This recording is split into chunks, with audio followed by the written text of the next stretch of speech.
dalam kehidupan kita sehari-hari. Misalnya dalam satu hari saja kita beraktivitas, di pagi hari misalnya kita mulai berangkat bekerja. Kemudian kita minta orang di rumah, apakah istri, apakah asisten rumah tangga, untuk menyiapkan sarapan atau bekal untuk kita, untuk dibawa ke kantor. Kita sudah pesan tuh dari malam, agar minta disiapkan sarapan. Tapi pada saat kita akan berangkat kantor, ternyata tidak disiapkan, mungkin karena lupa. Pasti ada perasaan kecewa ya, bro and sis. Nah, rasa kecewa itu langsung deh masuk, mengendap batin tanpa penyelesaian. Kemudian pada saat jalan, mungkin di tengah jalanan Jakarta yang macet, tiba-tiba misalnya kendaraan kita diserempet kendaraan lain. Kemudian yang menyerempet marah pada kita. Tentu mungkin ada perasaan kecewa. Kembali perasaan itu tersimpan di dalam batin kita, mengendap tanpa penyelesaian. Mungkin di kantor ada hal-hal yang kita sudah pesan untuk dilaksanakan, tapi ternyata tidak terlaksana. Mungkin kita kecewa, kembali mengendap di dalam batin kita. Dan berbagai macam peristiwa lainnya yang membuat kita kecewa, marah, atau merasa diabaikan. Kesemuanya itu tidak pernah kita selesaikan.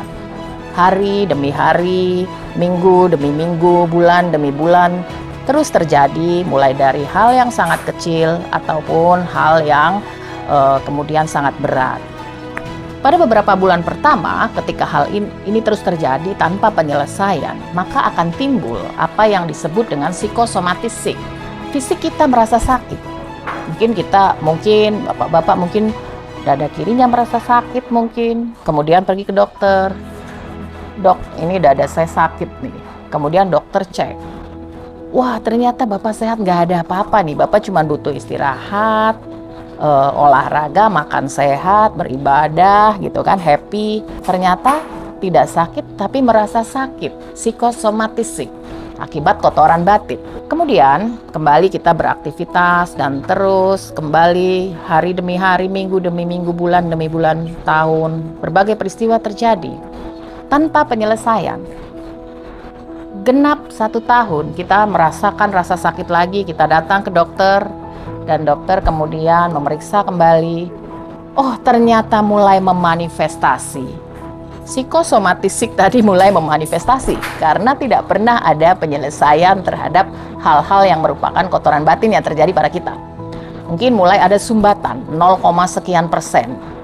Kemudian kita mulai berobat dan kembali lagi ke kehidupan dan aktivitas kita, mengalami hal yang sama tanpa penyelesaian lagi karena kita belum tahu cara menyelesaikannya seperti apa.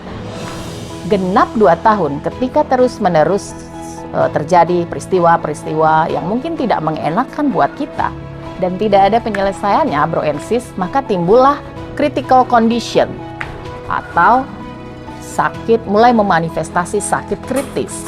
Nah, itulah pentingnya meditasi pemaafan.